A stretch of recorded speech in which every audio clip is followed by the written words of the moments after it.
Welcome to the Jill on Money podcast. It is Sunday, October 31st, and yes, it is Halloween. One of my least favorite holidays of the year, Mark. Mark, you have a child. You've got to get more into this, and maybe another child. Who knows? Mark says that his kid's too young still. He's like 2.5. I mean, he could dress up anytime he wants, really. What about your partner there? Does she think that Halloween is fun, or does she think it's like some silly invention of capitalist United States of America?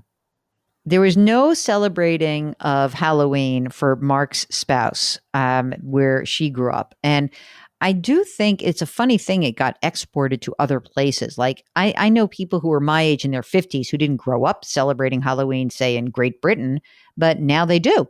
Because it's just a great way to, basically sell candy corns, a disgusting candy. Candy corns are the worst candy ever. All right. If you've got a financial question, send us your note. Go to jillonmoney.com, hit the contact button. You can tell us if you love Halloween. I actually have one friend who loves Halloween. She's insane. Like she basically creates a Halloween house in her residence. It's nutty. Now, if you would like to join us, again, just go to the website, jillonmoney.com, hit the contact button. Let us know what your question is. Today, we are talking to Ross from Boston. So I have a question about my 401k. Okay. It seems like the expense ratio that the 401k in my company is rather high compared to a lot of other balanced funds. And I'm concerned that I'm going to be leaving money on the table if I leave the money in that particular fund. Interesting. Before we do the 401k breakdown, let's just do some fast facts about Ross. So how old are you? I'm 36. And are you single, married, partnered? Married with 2 young children. Okay. How old are the kids? 5 and 2. Great. And Ross, you are maxing out your 401k?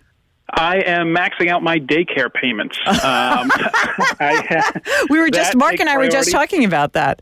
So I'm doing more than my company match right now. And then as the daycare payments roll off in the next 3 years, I'm going to start ramping that up pretty significantly. Fantastic. So you've got a 401k, and is your wife working, or is she home with the kids working? What's she up to? Nope, she works full-time. She works for the government, so she has a defined pension. So that is fantastic. Fantastic indeed. Okay, so how much do you guys earn together? We're about $130 gross. Got it. Do you guys own a home, or are you renting right now? We own a home. We're about 13 years away from payoff. We timed it so that when the oldest graduates from high school, we would be done with the mortgage and can funnel that money to college or other endeavors. Interesting. You're so young and you'll have that all paid off. Isn't that amazing? All right, so let's talk about this darned 401k. How much money do you have in there total? Currently, in this one, I have about $12,000. This one, is there another one? I've got an old deferred compensation from a previous job it has about $6,000 in it. From Got 15 it. years ago. Great. Who's the plan provider of the new 401k? Ascensus. And are there any index fund options inside of Ascensus 401k plans? There are, from what I can see, there are no index fund options. They have a number of balanced portfolio options. They either tagged with conservative, moderate, or aggressive growth. They offer a few other funds from some other places. Give me some of those. I don't have it in front of me. All right, no worries. Don't worry about it. But they do offer, a few large cap, a few international, a few mid cap, some commodities. They offer a range, but for the balanced portfolio offer, they don't have too much. I'm kind of a set it and forget it kind of guy. So sure. I'm looking for something that I can just let it go and know that it's going to be adjusted as time goes on. And what is the fee structure that you are encountering for these balanced portfolios approximately? What's the range there? So it just came down from 1.57% expense ratio to 1.33. Oh my God!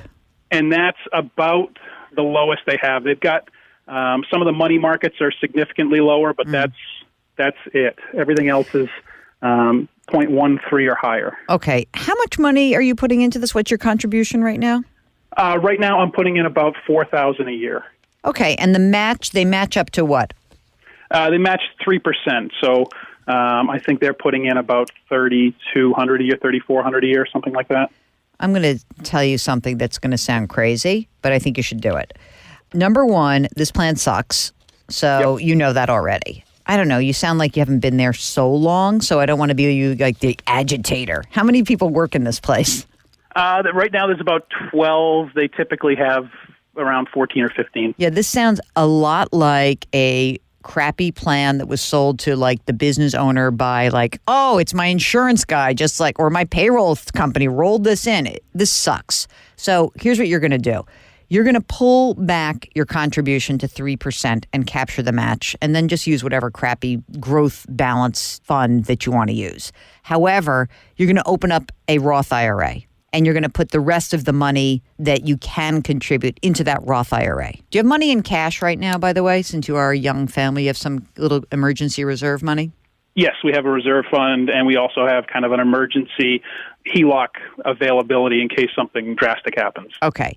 I think that the first thing you should do is tell the employer, just back off. Just put 3% in, no more. And then take that old deferred comp, and you're going to roll it over into, do you want to do really super easy, set it and forget it? We can just like go to a robo-advisor. So you can go to Betterment, or you can go to Vanguard, or you can go to any of these places where you're going to get a really easy, like, we'll do the work for you kind of thing. So, Betterment, Vanguard Personal Service Advisor, Schwab Intelligent Portfolio, or you could honestly just go to Vanguard and put half the money in a stock index fund, or 60% in a stock index fund and 40% in a bond index fund, and go to bed at night. Roll over that old deferred comp, okay? And then once that's rolled over, convert it into a Roth IRA. You have to pay some tax too, but it will be very cheap. It's basically going to add you said there was like $4,000 in there or $6,000 in there. It's going to add $6,000 to your tax liability. So you'll pay for it. It'll be fine. Okay. Then once it's converted into a Roth, you're going to add some amount of money every month. I don't know, like if you were putting in a few $1,000s or $4,000 a year, and now you're going to put in more like $2,500, just do the math.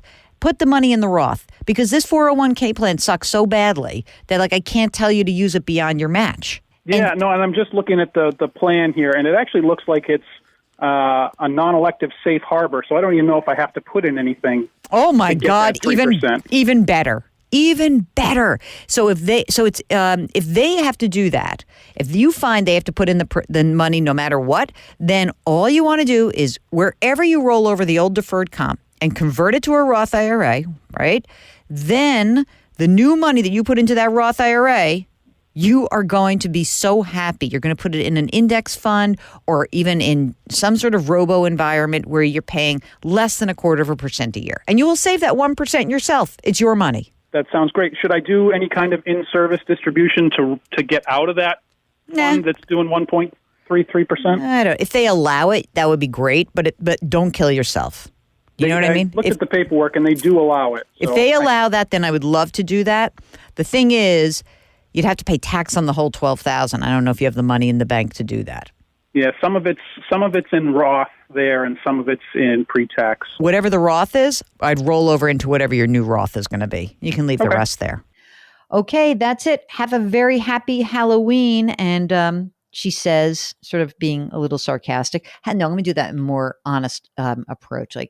So have a happy Halloween if you're going to do it. No, seriously, have fun with your children, and have fun with your neighbors. It's all good. I am happy that we are actually back to doing Halloween. It's just one more step forward to getting into a more normalized endemic from pandemic phase. So I'm happy for that. And I hope you too are happy and safe. All right. Very good. Do me a favor, as it is Halloween, maybe you should do something nice beyond just hand out candy. Call someone up, send a note, be nice to someone, smile on the street. Just do something that is going to make someone else feel better today. You will feel better as a result. Grit, growth, grace, a little gratitude, and we will talk to you tomorrow. Thanks for listening.